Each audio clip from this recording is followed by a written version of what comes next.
Sorry girls, may nanalo na. I gave Ika and her friends the sweetest smile I could ever give. I saw how they frowned at me pero melodrama lang ang naglakad papunta sa harapan ni Jericho at pabidang ibinaba ang tray ko roon. Slowly, I flipped my hair, glancing sideways at the girls na nakita ko nilang nairitang umalis. Bigla ko napatawa. Napalakas ata dahil kumunot ang noon ni Jericho habang nakatitig sa akin, kaya tinakpan ko ang bibig ko at umayos ng upo sa harapan niya. Sorry, nadala lang, I said. Marahang tinatanggal ang kape at burger sa tray na hawak habang nakatitig sa kanya. His intense jet black eyes stared back at me. It was nothing but a hollow of non-emotional eyes pero feeling ko, gandang-ganda siya sa akin. Watch out! Biglang sabi ni Jericho pagkabaling sa kamay ko at suminghap ng matantong medyo nabuhos ang mainit na kape sa kamay. Aray! I groaned and he shook his head. Inago ni Jericho ang tray sa kamay ko para ilagay sa upuan, sa gilid, at mabilis inabos ang tissue at inidikit sa kamay ko. Are you alright? He asked and I nodded, staring at him. May himala, Jericho? Masakit pero nung hinawakan mo parang nawala, I said with a smile. His brows furrowed. Padarag na binaba ang kamay kong hawak at nag-iwas ang tingin kaya natawa ko.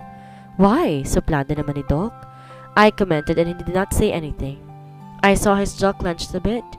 Tahimik si Jericho sumimsim ng kape at pinunasan muna ang kamay kong napaso bago ginaya siya sa pag-inom. The silence bothered me kaya binaba ko ang kape at nagsalita. Salamat, Doc.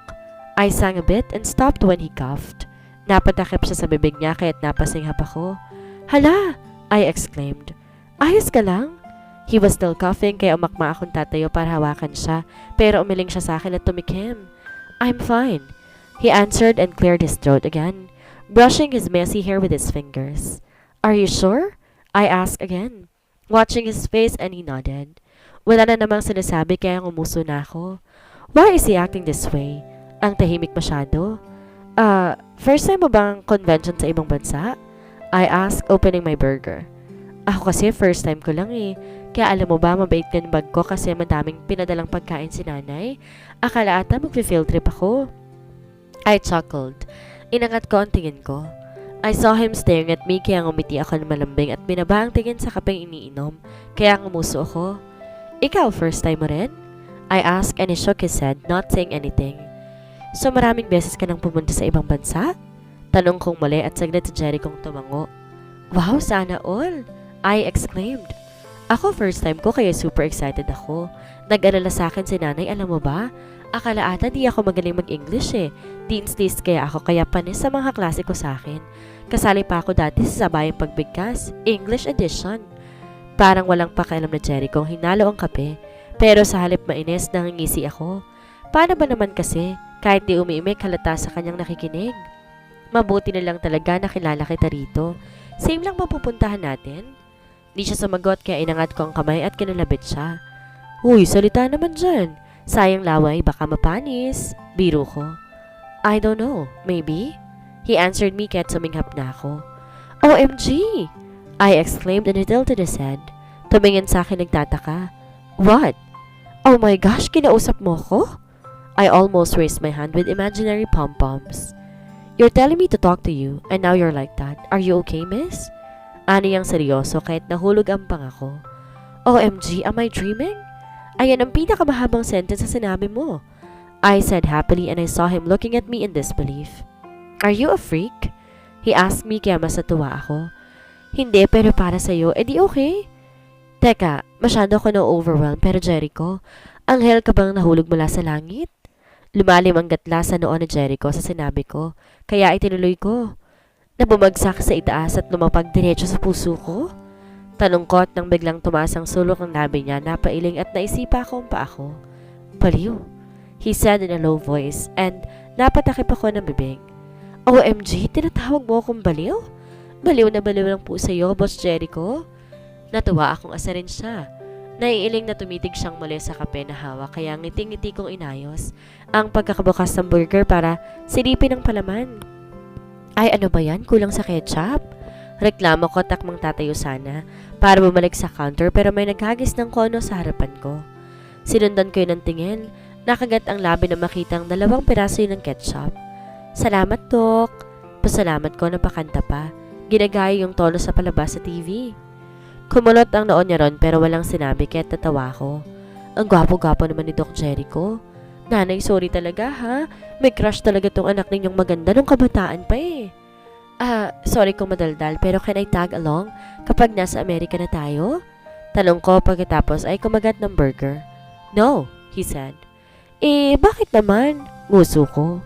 Pinaupo mo nga ako dito sa harapan mo tapos ayaw mo naman ako makisama sa'yo? I'm busy, miss. Sagot na Jericho. Miss? Francesca kasi ang pangalan ko. Ang future mo. Inangat na Jericho ang tingin sa akin at kinunutan ako ng noo kaya tumawa ko. I mean, Cheska na lang for short.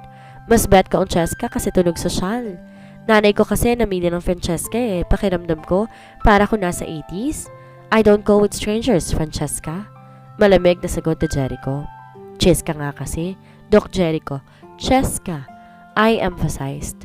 Tsaka anong strangers? Magkakilala na tayo ah. Ikaw si Jericho. Jericho Falcon, tama? Ako naman si Francesca Caringal.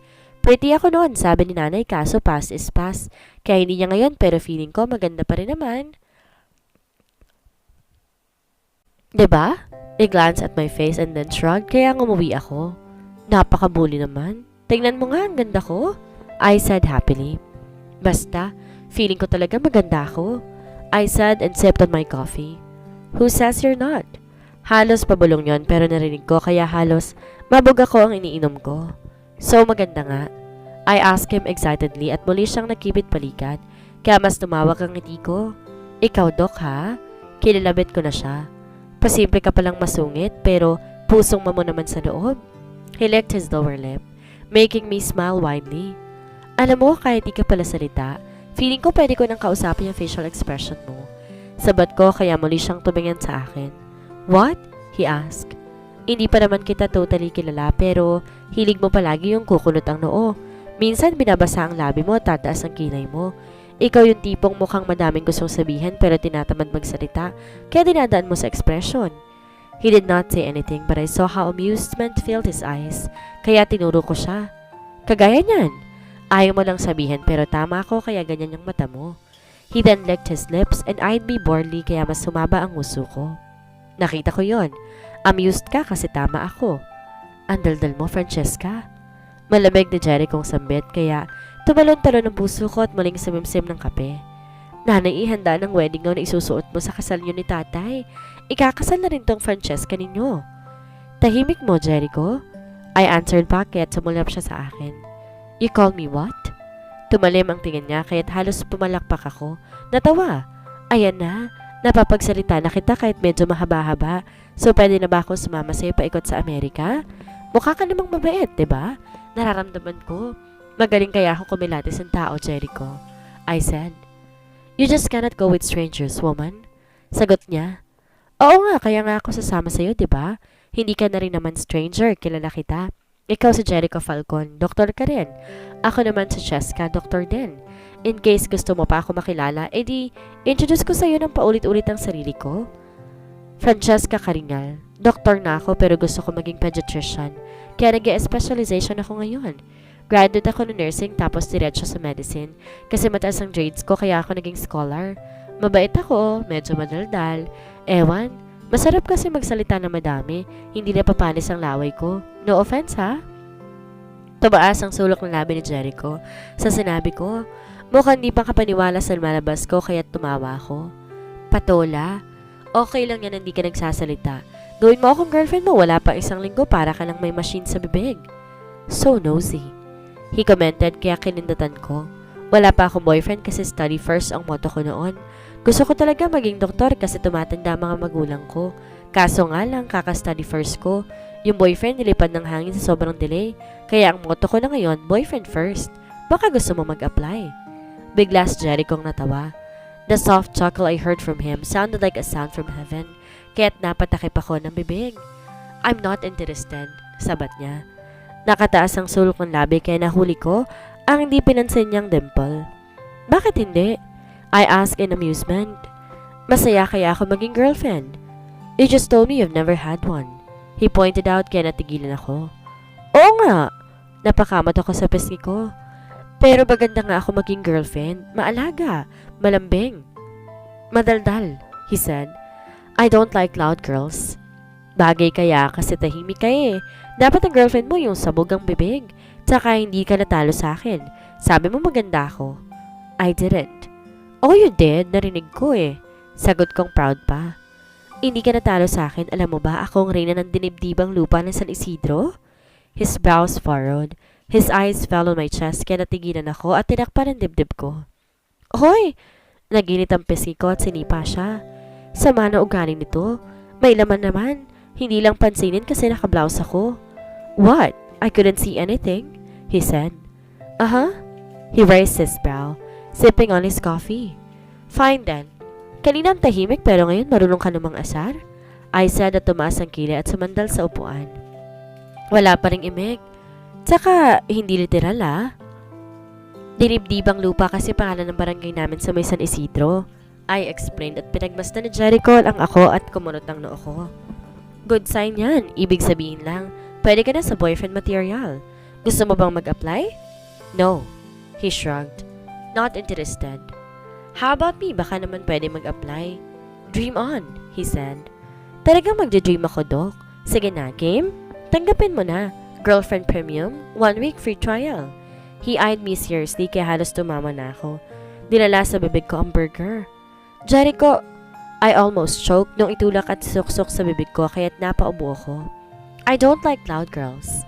Walang imek na tumayo at inabot ang libro niya bago iangat ang traveling bag. Walang pakialam na iniwan ako. Jericho? I called but then I saw his earpods na umilaw ng konti kaya't suminghap na ako. Jericho naman ang hilig mang iwan eh. Kala mo di pa kami friends. Mabilis akong tumayo at hinilang bagahe.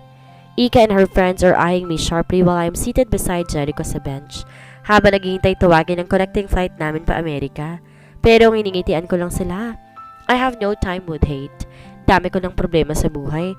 Walang mangyayari kung papansin ko pang pag-aayaw nila sa akin. Hindi ko nga alam kung paano naging ganito eh. Kaibigan ko si Ika sa med school noon pero nung madalas na akong pinupuri ng mga professors naming doktor sa written and oral recitations, pati practicals and internships, bigla silang lumayo sa akin. Narinig ko minsan, kumalat ang rumor baka nilalandi ko raw mga professor. I even heard some na sinasabing I slept with them and it hurt me because I'm doing my best and studying fair and square pero gumagawa sila ng issue laban sa akin. Some of our classmates believe them but my professors don't. At yun ang mas mahalaga. Natapos ako sa med school bilang summa cum laude kaya ayos na. Di bali na yung sinasabi nila.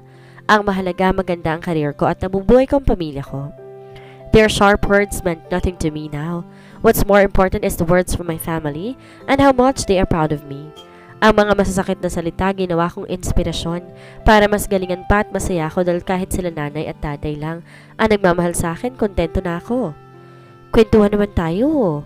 Baling ko kay Jericho na nakasandal na naman sa upuan niya at may neck pillow. May suot na earpods at naka-shades. Hala, tulog ka ulit? Pansinin mo naman ako at sayang ganda ko rito. I called again pero walang imik kaya ngumuso na ako. Sumandal na lang habang sumulyap-sulap kay Jericho na walang pakialam sa paligid. Mr. Yellow? I said in a whisper, checking him out. How can he look cold and handsome at the same time? How can he wear clothes this good? Mukha siyang formal at intimidating pero mapapanga ka na lang din kasi parang modelo. His thin stubbles looked good on him. Naniliit pa to dahil mukhang katutubo lamang at mukhang kakashave lang sa umaga. When our flight number is called, umayos ka agad sa Jericho. Napaismid ako dahil paniguradong naririnig niya ako kanina at ayaw lang talagang magsalita pero hinayaan ko na. Si Jericho pa ba? Mr. Yellow to eh. Kulang na lang ata pumuntang Antarctica para manirahan doon. Sabay kaming naglakad papunta sa pila. Tahimik pa rin si Jericho at di kami nag-uusap. Hi, Doc Falcon! Sabay kaming naglakad. I saw Ika and her friends walking closer to us. Isang tulak lang sa akin na patras ako sa gulat. Di ko inaasahan. Tumama ang likod ng hita ko sa bench kaya't napanguwi ako. Nagpapasalamat na hindi natumba. What are you doing? We were all started when he spoke. Tinanggal niya ang shades niya at nakakanginig ng tuhod ng mga matay tumitig kina Ika. We just wanna say hi to you. Di ba kayo ng mga pinsan mong host sa convention? I'm Ika. Not interested, miss. He said coldly. Mas dumalim ang gatla sa noo. Ha? Ika asked. We met before, right? Tita Olivia, your mom was in the hospital last time? Di umimik si Jericho, tumigpit ang hawak sa traveling bag. I saw how the veins of his arms got more evident when he did that. Nasa balikat ngayon ang gray na coat na suot kanina. Umandar ang pila. Nakatulala lang doon si Ika kay Jericho na malamig ang tingin sa kanya. Walang sinasabi pero nakakatakot para sa akin. Sa totoo lang. Sorry, Doc. Jorik then said, kaibigan ni Ika. Ika, tara. She pulled her ket sumabay na sila sa pila at naiwan si Jericho nakamasid sa kanila roon. Mukhang iritado. I was just standing in the corner. Nakanganga sa kanya at kung di lang si Jericho lumingon, baka isang buwan na ako roon. Why are you still standing there? He asked me coldly. Faster! I stared at his eyes with admiration, smiling widely at binatuhan niya lang ako ng tingin. What? He asked me sharply at nakagat ko ang labi bago sumagot. May check ka na ulit sa boyfriend material ko.